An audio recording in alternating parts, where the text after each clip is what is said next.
Hello and welcome to the first episode of the Football Manager 2023 beta. It's come a bit sooner than we expected, I think it would be fair to say. I was expecting to be here missing it next week, but instead it's arrived early on the Thursday. So fantastic. If you're new to the channel, please do leave a like down below. Subscribe if you're looking forward to content. Hit subscribe. Stick around for the journey as we head into our first save, which you've probably guessed by now. But let's roll the intro.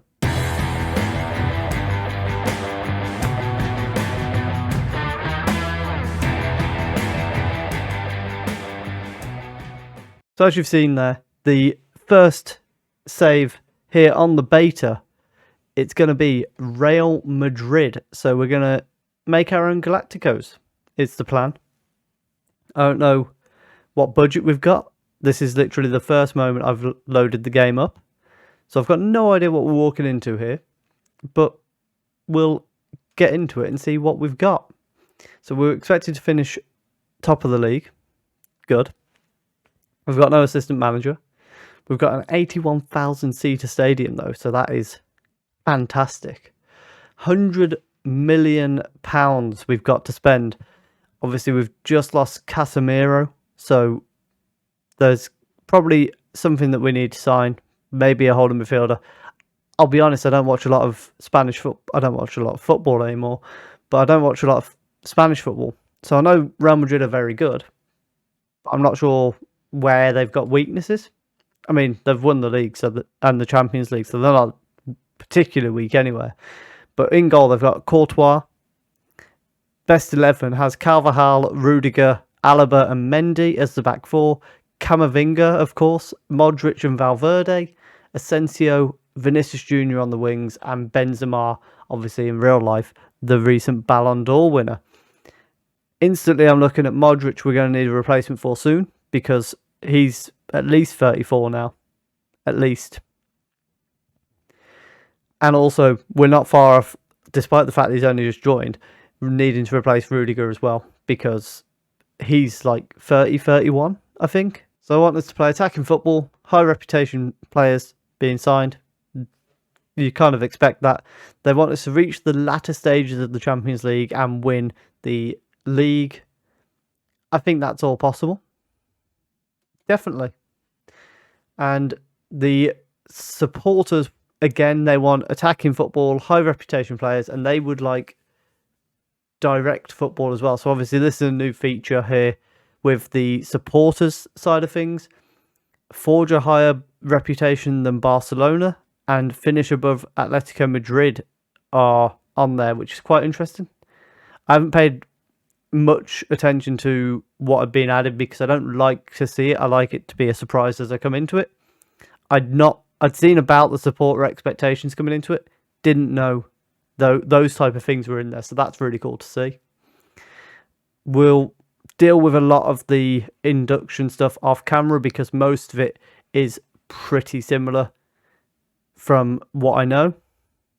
And I will have those meetings and things like that on there as I get into the game. So there we are. We are officially in charge of Real Madrid. We've got a number of players who are in their final year of contract, and a number of them are quite old. Nacho, and then the big three, Kroos, Benzema, and Modric. Modric is 36, so I was a bit off the mark with that. So that's arguably three of our best players need replacing. I know Kroos isn't in the list of like best 11, but he's definitely one of the better players, and pretty clear we need to be looking at replacing him. So we'll be using the new shortlisting to have a look at who we can bring in. We'll have a quick look at our development centre and just see if there's anyone that stands out straight away. That's not great. What about in Real Madrid B? We've got a couple of people. They're not really ready yet. So we're probably going to be looking at signings initially. Maybe we can find somebody world class to replace Modric, given 36. He's not going to be playing week in, week out. If anything, we could probably rotate Modric and Kroos.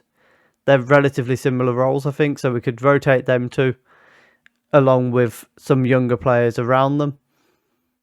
And what else have we got new in the game? Let's have a quick look at the competition season preview. We're predicted first ahead of Barcelona, and then Atletico quite a bit back there, actually, at 7-1. Obviously, Barcelona have got Lewandowski now, but a lot of this team, there's 3 players that aren't from Real Madrid here. So, pretty clear we should be trying to win the league. We're not going to be going with the 4-2-2-2. I can tell you that much.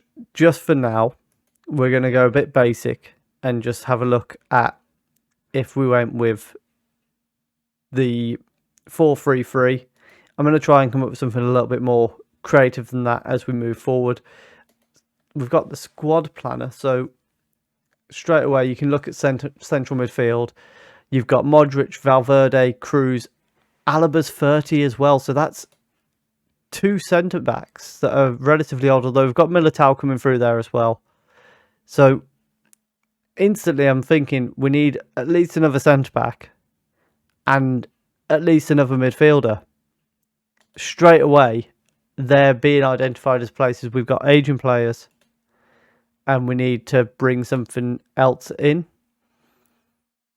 This squad planner looks right up my street. I am all about this. Rodrigo could be a potential option for us up front, depending on what we can develop him into.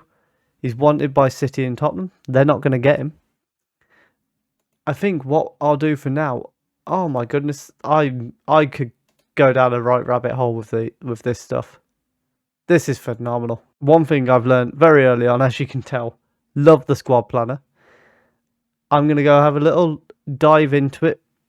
Maybe play our first pre-season friendly, and I'll let you know how we're getting on and any targets that we're looking at. It is going to be a short episode today, just to get video out, and then we'll be back tomorrow for the first game of the season. So we've got our first recruitment meeting. We've just done the first pre-season game against our B team. We won 3-0 with Modric scoring the first goal of the series. Benzema picked up 2, and then we literally rotated the full first 11. We actually did use the 4-2-2-2 in the first half, and that was where we scored all 3 goals. So it might stick around, as it turns out. So first thing they want to talk about is goalkeepers. It's not really anything. Oh, okay. I can kind of click around here. So I do want to have a focus on centre mids. That needs to be a top priority for me. I think this is how I'm meant to do it. Okay, so if I do this, it's based on ordering the players on how good they are. So, like, for me, Alaba isn't really in this conversation in centre mid. He's not one of my central midfielders, so I just don't want him included on that list. Yeah, like here we can say who we want included on each list. So Militao's not being listed on the right back list. That's fine. I absolutely love this. It's taken me a little bit of getting used to going around it, but other than that, it's phenomenal. So Marco Asensio has just come to us and said he doesn't want to make a decision on a contract yet. I wasn't offering him one yet, but he wants to wait on it, which fair enough. I'm not that bothered. We'll give him game time and see if he's the one we want to keep. Unless one of these teams come in with an offer this year, he might be straight out the door. So something to keep in mind. Ceballos, again, he's someone we might look to sell if we can bring in a couple of other centre mids. But the problem we've got is a number of these players are ageing. I'm not too fussed about looking at any of them in the mid. So Eden Hazard, they recommend us taking him off the transfer list. I'm actually going to do that. One of my targets of this save I've decided it's going to be the revival of Eden Hazard. You heard it here first. So we've got interest in 4 of our players. So Rodrigo, I do not want to let go. Odriozola, I'm open to leaving. Ferland Mendy, at the moment, I'm not open to leaving because we only really have Ferland Mendy as a left back. We've got Nacho as well, but I don't really want Nacho to be our second choice left back. We're looking at some sort of signing at left back.